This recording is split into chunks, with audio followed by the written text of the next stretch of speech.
Hello everyone. So we were discussing the chapter number 5 and we have already covered 4 parts of this chapter, and finally it is the last part of the chapter Indigo, which is written by Louis Fisher. अब तक हमने ये study किया था कि जो share croppers थे उनको 25% उनका पैसा वापस मिल जाता है और वो लोग केस को जीत भी जाते हैं। अब गांधी जी वहाँ चंपारण में रहते हैं और उन लोगों की कुछ कल्चरल और सोशल जो बैकग्राउंड है उसको इम्प्रूव करने की कोशिश कर रहे हैं। वहाँ पर वो प्राइमरी स्कूल्स ओपन करते हैं 6 विलेजेस के अंदर। So let us move on to the last part of the chapter. The health conditions of the people of Champaran were very poor, so Gandhi got a doctor who offered his services free of cost for 6 months. There were only 3 medicines, castor oil, quinine and sulfur ointment available. तो health condition was very poor of the people of Champaran. Gandhi ji को एक doctor मिला, उसने कहा कि वो 6 months अपनी मर्जी से फ्री सर्विस देंगे और उस टाइम पर ये 3 मेडिसिन्स होती थी, castor oil, quinine and sulphur ointment. ये 3 मेडिसिन अवेलेबल थी। A patient with a coated tongue was given castor oil, a malaria patient was served a dose of quinine and a patient with a skin disorder was given ointment and castor oil. कोई भी patient अपनी गंदी टंग दिखाता था, जिसको बुखार हो जाता था, उसको कैस्टर ऑयल का डोज दिया जाता था। मलेरिया फीवर वाले पेशेंट को क्यूनाइन प्लस कैस्टर ऑयल दिया जाता था और जिनको फोड़े फुंसी हो जाते थे या कोई और स्किन प्रॉब्लम होती थी उनकी स्किन पर सल्फर ऑइंटमेंट लगाया जाता था प्लस कैस्टर ऑयल अप्लाई किया जाता था। Gandhi noticed the filthy state of women's clothes. He asked Kasturbai to talk to them about it. One woman took Kasturbai into her heart and said, "Look, there is no box or cupboard here for clothes. The sari I am wearing is the only one I have." Filthy means very dirty, गंदा।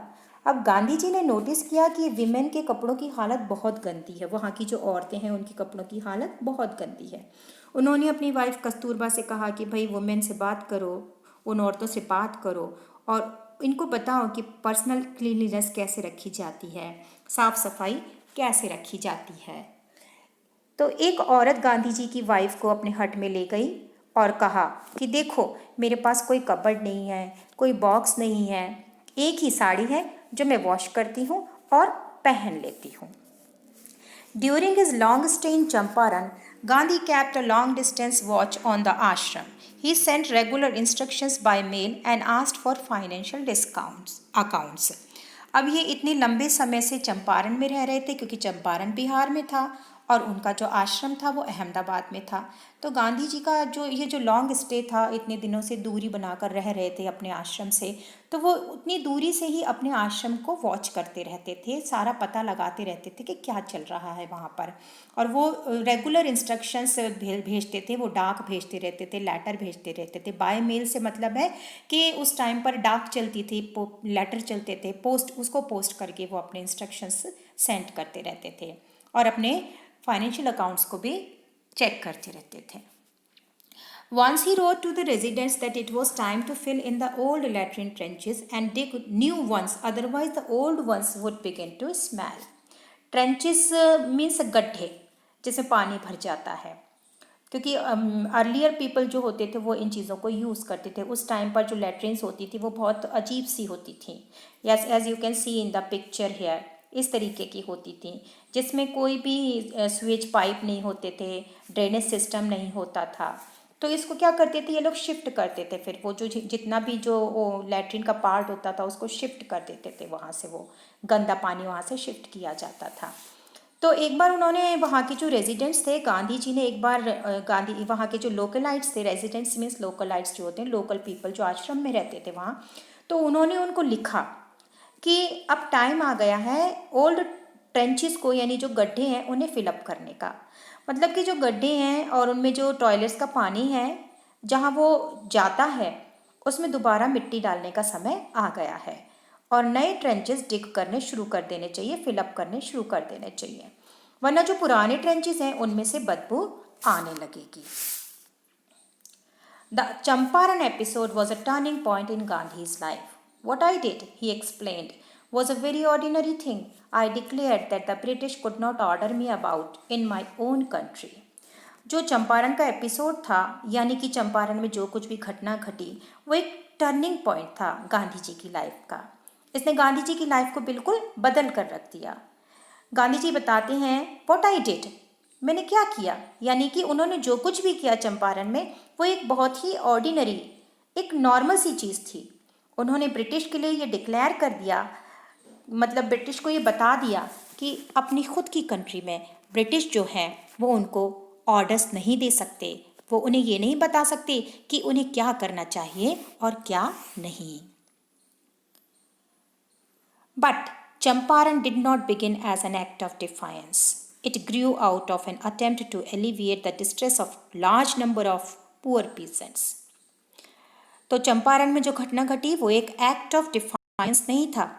Act of defines होता है किसी के खिलाफ जाना, protest करना।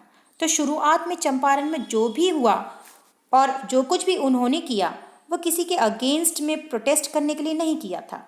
वो तो बस इतना चाहते थे, गांधी जी बस इतना चाहते थे कि जो इतने सारे पुअर प्रेजेंट्स हैं वो उनके डिस्ट्रेस को, यानी कि परेशानियों को कम कर सकें, एलिविएट कर सकें। एलिविएट मीन्स कम करना, डिफाइंस मीन्स अपोज करना।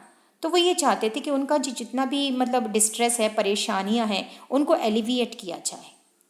उनका कोई ये ऐसा मतलब नहीं था कि किसी के खिलाफ लड़ना है, ज़रूरी है, प्रोटेस्ट करना है। ये तो एक केस था जिसकी वजह से उनको ऐसा करना पड़ा। This was the typical Gandhi pattern. His politics were intertwined with the practical day to day problems of the millions. ये जो पैटर्न था गांधी जी का चीज़ों में इन्वॉल्व होने का, वो टिपिकल गांधी पैटर्न था, क्योंकि लोग सफ़र कर रहे थे और वो उनकी मदद करना चाहते थे। उनकी जो पॉलिटिक्स थी वो डे टू डे प्रॉब्लम्स से इंटरट्वाइंड थी। इंटरट्वाइंड मीन्स जुड़ी हुई थी, ट्विस्टेड थी, यानी कि जुड़ी हुई थी। मतलब लोगों की मदद करते करते ये उनकी पॉलिटिक्स हो जाती थी। वैसे वो पॉलिटिशियन नहीं थे। His was not a loyalty to abstractions, it was a loyalty to living human beings. In everything Gandhi did, moreover, he tried to mold a new free Indian who could stand on his own feet and thus make India free. Abstraction means something which exists only as an idea. तो गांधी जी ये कहते थे कि मेरी जो politics है वो ideas की पॉलिटिक्स नहीं है। मतलब मैं आइडियाज़ नहीं लगाता कि मुझे अब ऐसा करना है, मुझे अब मैं इस तरीके से करूँगा। उनकी जो पॉलिटिक्स थी वो एक लिविंग के लिए लॉयल्टी थी, यानी एज अ ह्यूमन बींग वो जो कुछ भी कर रहे थे इंसानों के लिए वो उनके लिए एक लॉयल्टी थी। गांधी जी कोशिश करते थे कि वो एक नया फ्री इंडियन मोल्ड करें जो कि अपने पैरों पर खड़ा हो सकता हो और ख़ुद कंट्रीब्यूशन दे सकता है कि इंडिया को फ्री बनाया जाए। वो लोग सेल्फ रिलायंट हों, यानी कि आत्मनिर्भर हो जाएं, अपने ऊपर किसी पर डिपेंड ना हों, अपनी प्रॉब्लम्स को खुद सॉल्व करें, किसी से ना डरें। Early in the Champaran action, Charles Freer Andrews, the English pacifist who had become a devoted follower of the Mahatma, came to bid Gandhi farewell before going on a tour of duty to the Fiji Islands. शुरू में चंपारण का जो action हुआ उससे Charles freer इन Andrew जो थे वो गांधी जी के फॉलोवर बन गए और बहुत ही डिवोटेड फॉलोवर बने। पैसिफिस्ट मीन्स पीस मेकर, शांतिवादी जिसे हम कहते हैं। तो वो वॉर और लड़ाई के खिलाफ थे। ये जो एंड्रयू की बात हो रही है उसको कह रहे हैं, वो भी वॉर और लड़ाई के खिलाफ रहते थे, वो भी पीस मेकर थे। और ये जो फॉलोवर थे वो गांधी जी को फेयरवेल कहने आए, उनसे विदा लेने आए जब वो फिजी आइलैंड के टूर पर जा रहे थे। Gandhi's loyal friends thought it would be a good idea for Andrews to stay in Champaran and help them. Andrews was willing if Gandhi agreed, but Gandhi was vehemently opposed.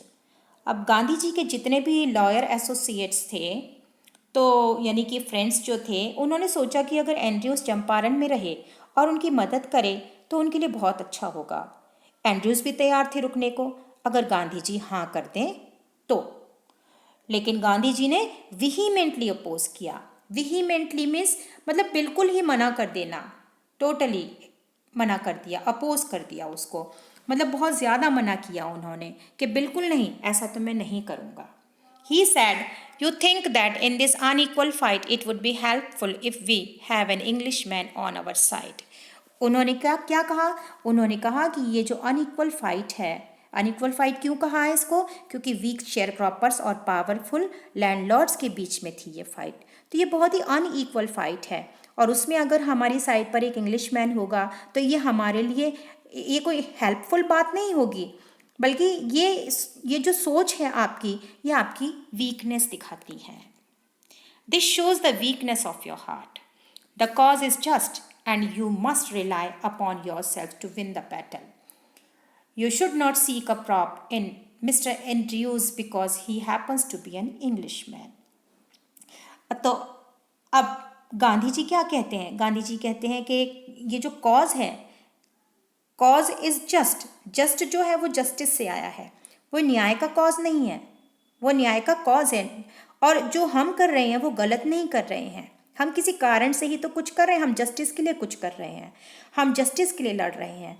तो तुम्हें अपने ऊपर depend होना चाहिए, तुम्हें अपने ऊपर निर्भर होना चाहिए इस बैटल को जीतने के लिए। तो सीक और प्रॉप का मतलब है कि आप मिस्टर एंड्रयूज को सपोर्ट के लिए या फिर अपनी हेल्प को बढ़ाने के लिए उनका यूज़ ना करें, just because he is an English man. He had read our minds correctly, Rajendra Prasad comments, and we had no reply. Gandhi in this way taught us a lesson in self-reliance. Rajendra Prasad जो थे वो समझ गए कि हम लोग क्या सोच रहे थे और इस बात का राजेंद्र प्रसाद के पास कोई जवाब नहीं था। इस तरह से गांधी जी ने हमें आत्मनिर्भरता के बारे में एक लेसन सिखाया है। Self-reliance, Indian independence, and help to sharecroppers were all bound together. तो आत्मनिर्भरता और इंडियन इंडिपेंडेंस और जो शेयर क्रॉपर्स की जो मदद थी, इससे हम सब लोग बंध गए थे और एक अच्छा नया इंडिया हमने बनाकर दिया। So I hope you understood this chapter. Your chapter is completed here. Thank you all of you.